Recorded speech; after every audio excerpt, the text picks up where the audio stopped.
श्री स्वाय नमस्तुभ्यम। श्री नंदीश्वर शिव महापुराण की कथा जो खगड़िया बिहार में चल रही है, आज प्रथम दिन की कथा पूर्ण हो चुकी है, जिसमें गुरुजी ने 3 महा उपाय बताए हैं। पहले उपाय कोई बड़ा रोग हो गया है उसके लिए, दूसरा उपाय नंदी के बगल में बैठने वाला उपाय, तीसरा उपाय सफ़ेद आंकड़े के प्रयोग के बाद भी गर्भ नहीं ठहर रहा उसके लिए उपाय बताए हैं। इन सभी की जानकारी छोटी सी वीडियो में प्राप्त हो जाएगी। बढ़ते ही कथा की ओर। गुरुजी से किसी ने कहा, आप बिहार में पहली बार जा रहे हैं, बिहार के लोग किसी के कहने पर इतनी जल्दी नहीं आते। गुरुजी ने कहा, कुंज बिहारी और बिहारी शंकर जी के उपासक है, इसलिए तो बैजनाथ यहाँ बैठे हैं। बिहारी किसी के कहने पर नहीं चलते, पर बैजनाथ जी के कहने पर जरूर चलते हैं। गुरुजी ने कहा, उपासना साधना भक्त में भगवान को रिझाने में, भगवान का गुणगान करने में और प्रतिव्रत धर्म के प्रति जागरूक होने के अगर कोई है तो वह बिहार के निवासी है। गुरुजी ने कहा, मध्य प्रदेश, राजस्थान, दक्षिण भारत का व्यक्ति, गुजरात का व्यक्ति पूरे भारत में मिलेगा या नहीं पता नहीं, पर बिहार के व्यक्ति एक एक प्रदेश में मिल ही जाएगा। गुरुजी ने कहा, 12 ज्योतिर्लिंग में से जो काशी, सोमनाथ, महाकालेश्वर, केदारनाथ आदि जगह पर आप जा सकते, पर देवघर वही जाता जो महादेव का अपना होता। महादेव उन्हें खींचकर बुला लेते हैं। गुरुजी ने कहा, 3 चंचल हैं। बचपन में बच्चे का पाँव चंचल होता, दूसरा जवानी में व्यक्ति का रोम रोम चंचल होता है, तीसरा और बुढ़ापा में मनुष्य की जुबान चंचल होता है।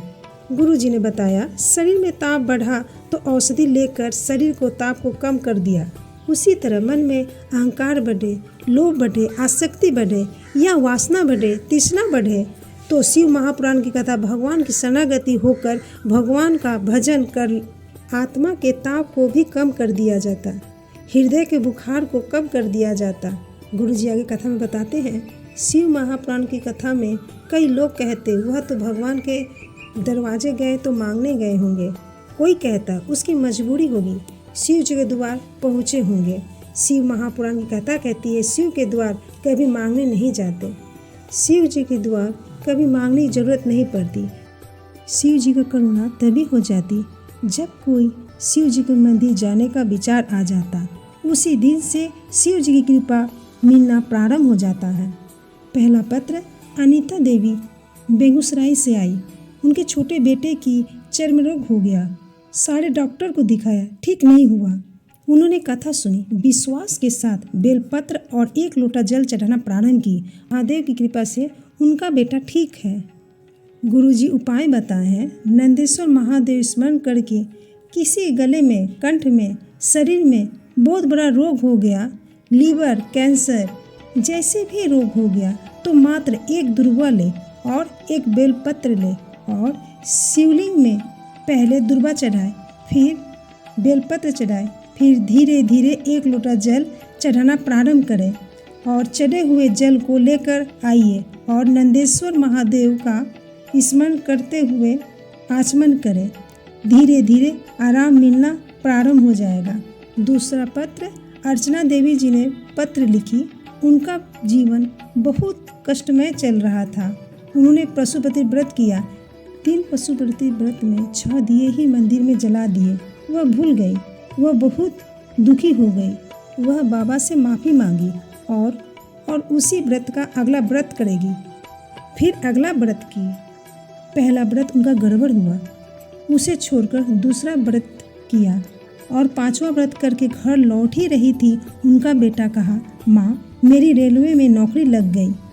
वह कथा पंडाल में बाबा को प्रणाम करने आई। गुरुजी ने दूसरा उपाय बताया, जब आपके जीवन में बहुत तकलीफ हो तो नंदी के बगल में बैठकर मौन होकर शिवलिंग का दर्शन कीजिए।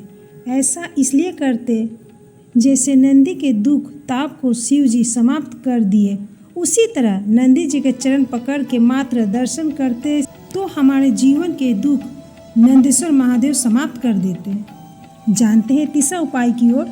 5 पुष्प, 5 बेलपत्र और 5 दुर्वा और 5 लोटा जल।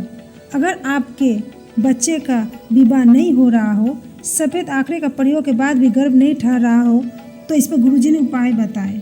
यह उपाय जरूर करें। शिव जी पर सोमवार के दिन सुबह में एक दुर्वा, एक बेलपत्र, एक लोटा जल चढ़ा दे। थोड़ी देर रुककर श्री शिवाय नमस्तुभ्यम मंत्र का स्मरण करके फिर दुर्वा, बेलपत्र, जल ऐसा 5 बार तुमुगा जी का नाम लेकर समर्पित करते रहें और उस जल का आचमन करें।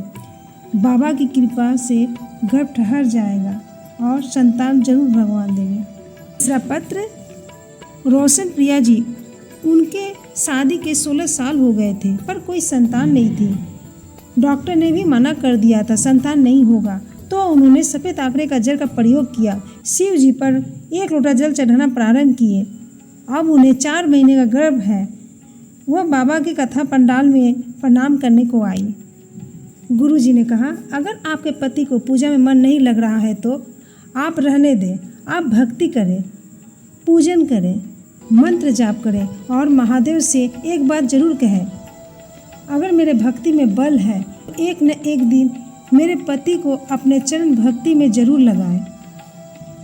चौथा पत्र, काजल कुमार जी बेगूसराय से पत्र लिखी। उनके यहाँ संतान थोड़ी देर से हुई, पर जब वह गर्भवती हुई तो डॉक्टर ने कहा कि संतान की धड़कन नहीं है, ये बच्चा बचेगा नहीं, इसे हटा दीजिए। उनके परिचित ने कहा, महादेव पर कुंदकेश्वर महादेव के नाम से जल चढ़ा और आचमन कर। बाबा की कृपा से बच्चा जन्म लिया और उसकी धड़कन चल रही है। वह कथा पंडाल में कथा सुनने को आई। ये थी आज की कथा की मुख्य बातें। उम्मीद करते हैं आपको ये कथा जरूर पसंद आई होगी। श्री शिवाय नमस्तुभ्यम। हर हर महादेव।